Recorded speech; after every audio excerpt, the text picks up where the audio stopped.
உலகெல்லாம் பறவை என் உள்ளத்து இருந்தே அலைகளா ஒளிசை அருட்பெருஞ்சோதி அருட்பெருஞ்சோதி அருட்பெருஞ்சோதி தனிப்பெருங்கருணை அருட்பெருஞ்சோதி. வாழ்க வளமுடன். நேத்திக்கு நான் மகாமந்திரத்தை எப்படி எனக்குள்ளே இன்டியூஸ் பண்ணி வச்சுருக்கேன், அப்புறம் எல்லாரையும் பார்க்கும்போதே மகாமந்திரமாக பார்க்கறது எப்படி, நான் எப்படி பண்ணிட்டுருக்கேன்னு மட்டும் நான் சொன்னேன். இப்போ என்னென்னா, இந்த சேனலில் நான் ஒரு ஐக்கானில் ஒன்று போட்டிருக்கேன் இல்லையா, சும்மா ஒரு க்யூரியஸாக போட்டிருக்கேன். நான் என்னுடைய ஃபேஸும் கீழே ஒரு அகவல் புக்கும் போட்டு வச்சுருக்கேன். எனக்கு இப்போ என்ன தோணுதுன்னா, இதை பார்த்துட்டு நான் ஏதோ கடை விரிச்ச மாதிரி ஏதாவது நினச்சின்ட்டாங்கன்னு வச்சுக்கோங்களேன். அதாவது சன்மார்க்கம் என்ன சொல்லுது, 6 திருமுறை என்ன சொல்லித்து, 7ஆம் திருமுறை என்ன சொல்லுது, இப்படியெல்லாம் நான் சொல்லவே போகிறதில்ல. என்னுடைய அனுபவம், என்னுடைய வாழ்க்கை, இதை மட்டும்தான் நான் சொல்ல போகிறேன். இப்போயே நான் சொல்லிடுறேன். ஏன்னா அதெல்லாம் நிறைய பேர் சொல்கிறாங்க, அதெல்லாம் கேட்டு தான் எனக்கே அறிவு வருது. என்னுடைய அனுபவங்களில் நான் அதை என்ன சொல்கிறது, எல்லாரும் கடையில் போய் எல்லா பொருளையும் வாங்கிட்டு ஒரு கூட்டு சமைச்சு சாப்பிட்ற மாதிரி நான் எல்லா பொருளையும் வாங்கி நான் சமைச்ச கூட்டாகிய என்னுடைய அனுபவத்தை மட்டும்தான் நான் இங்கே சொல்கிறேன். இது ஒரு என்ன சொல்கிறது, என்ன மாதிரியே எண்ணாலைகளில் இருக்கிறவங்களுக்கு ஜாலியாக இருக்கும், கேட்கலாம், ஜாலியாக இருக்கலாமே. அதே மாதிரி சத்சங்கம் அப்படின்னு எங்கேயும் நான் இங்கே யூஎஸில் வெளில போகிறதில்ல. அதனால இப்படியே நம்ம என்ன சொல்கிறது, கம்யூனிகேட் பண்ணலாமே இன்னொரு சோலோட அப்படின்னு தான். ஏதோ 2-3 பேராவது என்ன சொல்கிறது, கொஞ்சம் லைக் போடுறாங்க, கொஞ்சம் பேர் கமெண்ட் கொடுக்குறாங்கல்ல, இதிலிருந்து ஓகே, நம்மளோட தொடர்பு, நம்மளுடைய எண்ணாலைகளோட அந்த எண்ணாலைகள் தொடர்பு படுது அப்படின்றது எனக்கு புரியுது. ஸோ அமைதிக்கு போகணும், பேரமைதிக்கு போகணும். அது நடக்கும், தானாக நடக்கும். எதுவுமே நம்ம கம்பல் பண்ணால் ரொம்ப கஷ்டமாக இருக்குது. ஏன் அப்படின்னா, நான் ஒரு காலத்தில் யோகா விடவே மாட்டேன், பண்ணிகிட்டே இருப்பேன். எந்த ஊர் நாடு விட்டு நாடெல்லாம் நான் கூட நான் பண்ணிகிட்டே இருந்தேன். அதுலேயும் ஒரு வருஷம் கண்டினியூஸாக ஒரு நாள் கூட விடாமல் நான் பண்ணியிருக்கேன். என் தம்பி ஊருக்கு போயிடுவோம். அப்போது 2002 அப்போ நான் என்ன பண்ணுவேன்னா, விடிய பேசிகிட்டு இருப்போம், ஜாலியாக ஏதாவது சினிமா பார்ப்போம், எல்லாம் பார்த்துட்டு இருப்போம். எல்லோரும் தூங்குவாங்க, அதாவது 1 மணிக்கு அந்த மாதிரி தூங்க போவாங்க. 2 மணிக்கெல்லாம் தூங்க போனாங்கன்னு வச்சுக்கோங்களேன். எனக்கு டைமே இருக்காது, நான் 2 மணிக்கே குளிச்சுடுவேன். குளிச்சுட்டு நான் யோகா பண்ணி யோகா மட்டும் பண்ணுறதுக்கு 1 மணி நேரமும், பிராணாயாமக்கு 1 மணி நேரமும் எடுத்துக்குவேன். ஸோ 2 hours அந்த 2003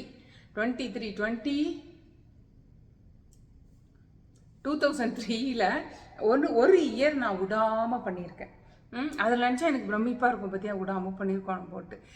இது எல்லாமே என்ன அப்படின்னா, உடம்பை தளர்வாக்கிக்கிறதுக்கு ரொம்ப உதவி இருக்குது. இப்போ பார்த்தீங்கன்னா இன்னும் நான் எந்த ஆசனம் வேணால் என்னால் செய்ய முடியும், அந்த அளவு ஃப்ளெக்சிபிலிட்டி இருக்குது. ஏன்னா அது சரியான நேரத்தில் செஞ்சதுனால. அதே மாதிரி நான் ரமண மகரிஷி பற்றி சொல்லும்போது என்னுடைய லைஃப்பில் நடந்த ஒரு இன்சிடெண்ட் பற்றி நான் சொல்லியிருந்தேன். இன்சிடெண்ட் எதுக்கு நான் சொன்னேன் அப்படின்றத நான் இப்போ சொல்லிடுறேன். ஏன்னா அது பெருசாக இருந்ததுனால யாரும் பார்க்கல, கடகடான்னு சொல்கிறேன். அந்த இன்சிடெண்ட் ஏன் சொன்னேன்னா, அந்த மாதிரி டீப்பாக நம்ம கஷ்டப்படும் போது, நம்ம டீப்பாக ஒரு மாதிரி மனசே சங்கடமாக இருக்கும்போது எதை போடுறோமோ அது நல்லா உள்ளே போய் வேரூன்றி அது வளர்ந்துடும். நம்மளுக்கு ஏற்கனவே இருக்கிற நிறைய ரெக்கார்ட்ஸை அழிச்சிடும் அது. இது நான் ஹீலர் பாஸ்கர் மூலமாக தான் தெரிஞ்சுட்டேன். அவரால் நிறையா நான் ப்ராக்டிக்கலாக ஆகிறதுக்கு ஆரம்பித்தேன். 2014 அப்புறமா ஹீலர் பாஸ்கரோடது நிறையா கேட்பேன், ஆச்சரியமாக இருக்கும். அப்போல்லாம் ஏதாவது எனக்கு என் பொண்ணுக்கு ஏதாவது வாக்குவாதம் வருதுன்னு வச்சுக்கோங்களேன், அப்போ கோபம் வரும், எரிச்சல் வருது, அந்த மாத்திரை வருது, ஏதாவது வருதுன்னா ஹீலர் பாஸ்கர் சொன்ன மாதிரி ஒரு 10 எழுதி வச்சுருப்பேன். நான் ரொம்ப புத்திசாலி, என்னை சுற்றி எல்லோரும் நேர்மையாகவே நடந்து கொள்கிறார்கள், நான் இளமையோடு இருக்கேன், எனக்கு சாவே கிடையாது, இந்த மாதிரிலாம் ஒரு 10 எழுதி வச்சுருப்பேன். என்னை சுற்றி நல்லதே நடக்கிறது, இந்த மாதிரிலாம் எழுதிப்போம்.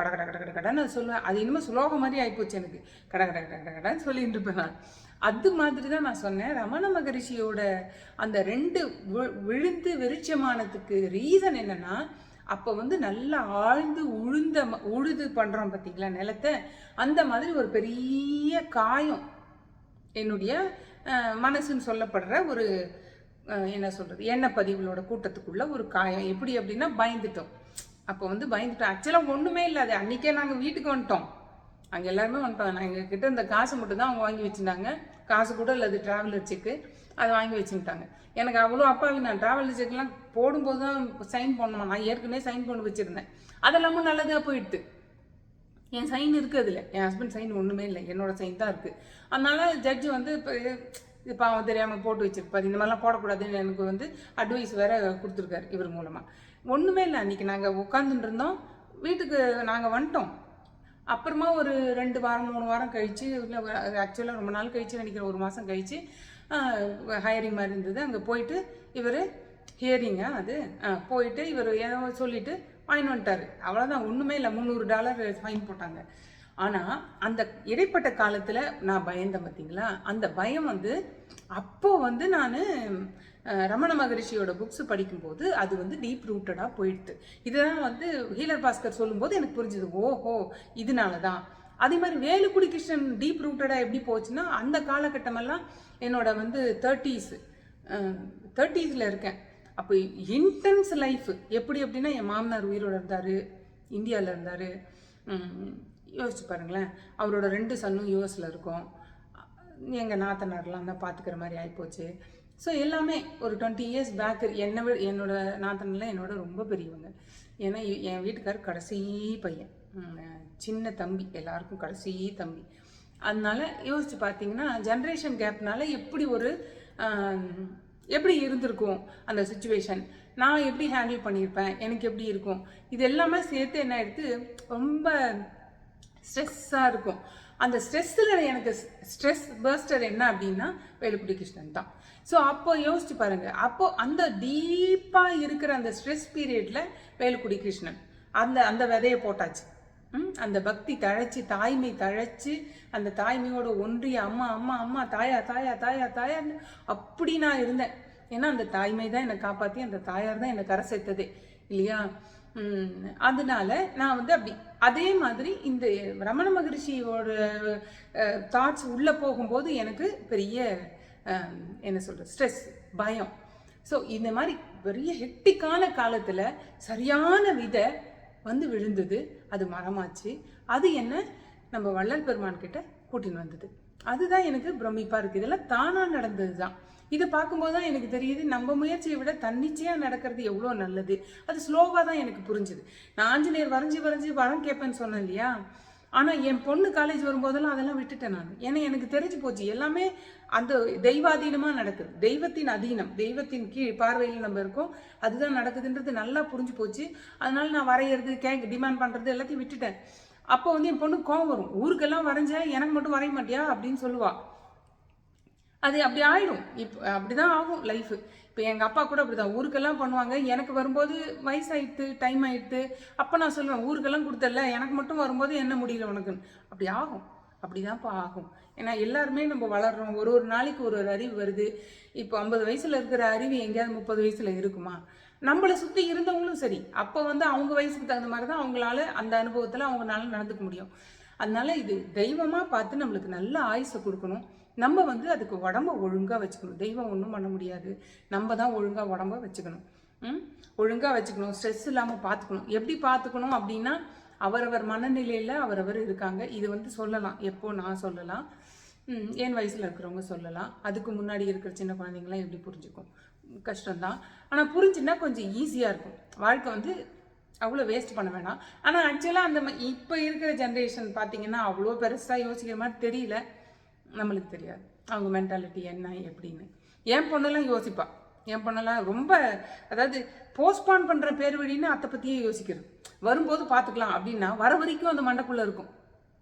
இப்படி ஒரு சுச்சுவேஷன் வந்தாலும் வரலாம் அப்படின்னு நினைக்கிறீங்கன்னு வச்சுக்கோங்களேன், அதை இன்றைக்கே பேசி தீர்த்துணும் என்னுடைய புத்தி அப்படி தான் சொல்லும். ஆனால் என் பொண்ணு வந்து அப்போ பார்த்துக்கலாம் அப்படின்வா. அப்போ பார்த்துக்கலாம்னா அப்போ வர வரைக்கும் அவள் வந்து ரிலாக்ஸ்டாக இருந்தால் பரவாயில்ல, இருக்க மாட்டாள். அது எப்போ வரும்ன்ற மாதிரியே உட்காந்துருப்பான்.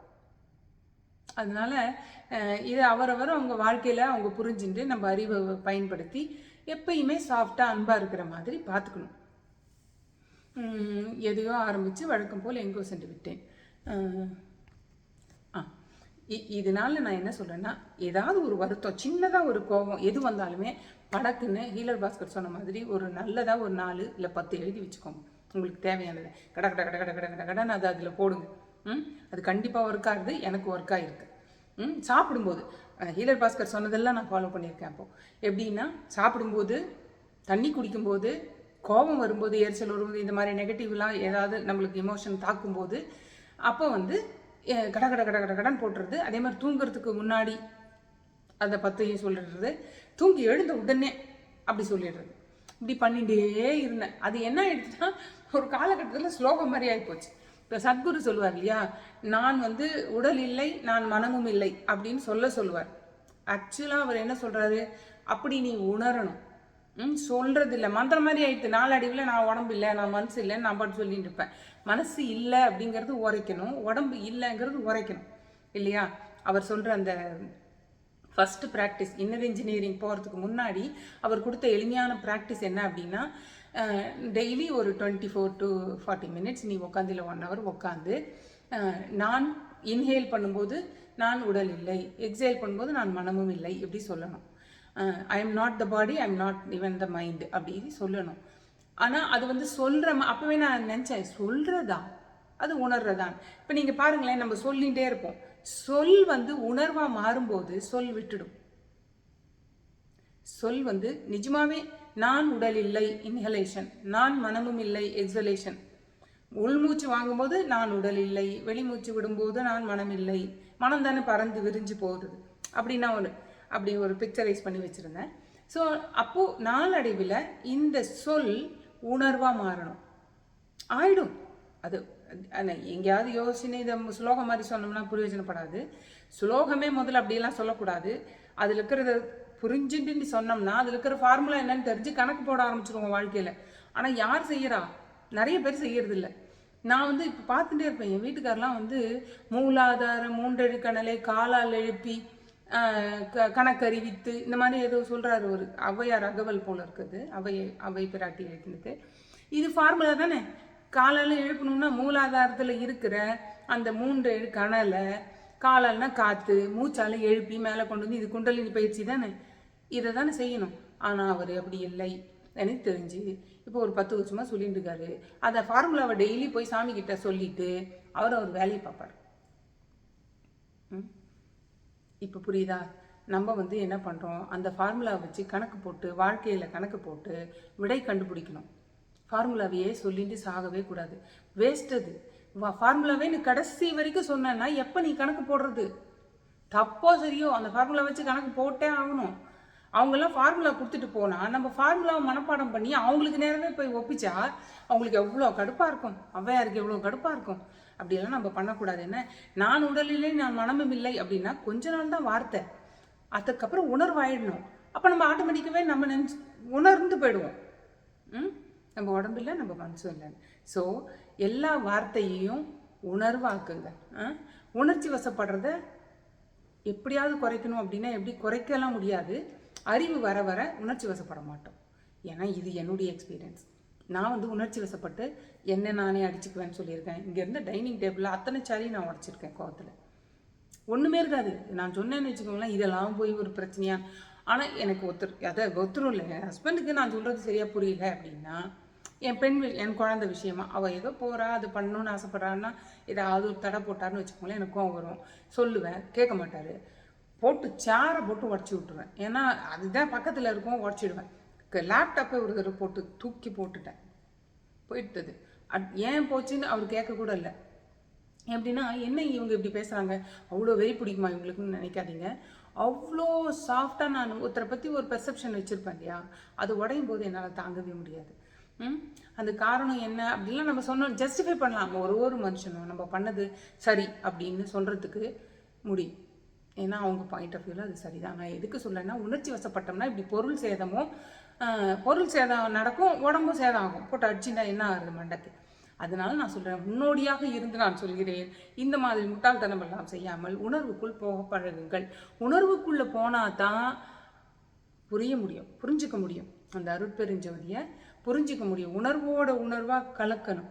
அந்த அருள் இருக்குது பார்த்தீங்களா, அது வந்து பௌதிக ஒளி கிடையாது, சூடாது. அந்த ஒளி என்ன, அந்த அருள் ஒளி என்ன அப்படின்றத நம்ம புரிஞ்சுக்கணும். அப்படின்னா முதல்ல உணர்வாக இருக்க பார்க்கணும். சொல்லெல்லாம் உணர்வாக மாறணும். நம்ம அருட்பெருஞ்சோதின்னு சொன்னால் அந்த வார்த்தை உணர்வாக மாறணும். எல்லாமே நான் உடம்பு இல்லை, நான் மனமும் இல்லை அப்படின்னா உணர்வாக மாறிக்கணும். அப்படி முயற்சி பண்ணுங்கள். நான் பண்ணது தான் நான் உங்களுக்கு சொல்கிறேன். யாராவது வேறு ஏதாவது முயற்சி பண்ணியிருந்தா கூட எனக்கு கொடுங்க கமெண்ட்டில். இன்னொன்று கூட நான் கேட்கணும்னு நினச்சேன். கடைசி வரைக்கும் பார்க்குறவங்க தான் ஓகே ஒரே வேவ் லென்த்தில் இருக்காங்க அப்படின்னு நான் நம்புறதுனால நான் சொல்கிறேன். இப்போ வந்து நான் ஐகானில் எனக்கு ஒரு பிக்சர் போட்டு வச்சுருக்கேன் இல்லையா, அது வேண்டாம். சாதாரணமாக ஒரு ஒயிட் சாரீ கட்டின, ஒரு ப்ளூ சாரீ கட்டின, ஒரு ஃபோட்டோ ஏதாவது அந்த மாதிரி அடையாளங்கள் இல்லாமல் நான் போட்டால் பரவாயில்லையா எனக்கு அப்படி தோணுது. ஏன்னா அப்படி சன்மார்க்கத்திலிருந்து பியோர் சன்மார்க்கி யாராவது பார்க்கவே மாட்டாங்க.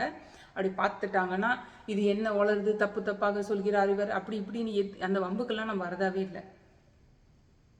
என்னோட வழியில் நான் பாட்டுக்கு இருந்துட்டு உணர்வுக்குள்ளே போய் அப்படியே உணர்வோடு உணர்வாக ஒன்றி அது ஏதோ ஒன்று முடிவான முடிவை நோக்கி போகணும்னு ரொம்ப ஆசையாக இருக்குது.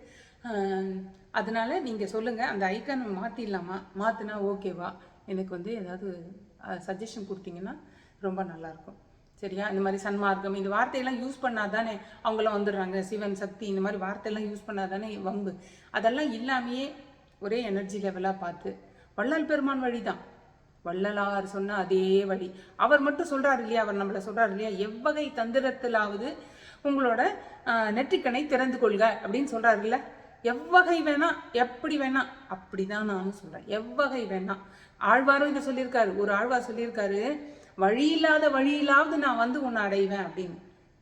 வழியில்லாத வழியாவது. ஸோ எல்லா அருளாளர்களும் சொல்வது அதுதான் நான் செஞ்சுருக்கேன். அதுதான் நான் சரி என் அனுபவம் ரொம்ப நல்லா இருக்கே அப்படின்றதுனால இங்கே இன்டராக்ட் பண்ணுறதுக்கு ஆளே இல்லைன்றதுனால யூடியூப் வழியாக ஜஸ்ட்டு என்னோடய ஃப்ரெண்ட்ஸ் எல்லாம் நான் தேடுறேன். அவ்வளவே வேறு எதுவுமே இல்லை. என்னுடைய நண்பர்களை மட்டும் நான் தேடிக்கிறேன். வாழ்க வளமுடன். அருட்பெருஞ்சோதி அருட்பெருஞ்சோதி தனிப்பெருங்கருணை அருட்பெருஞ்சோதி.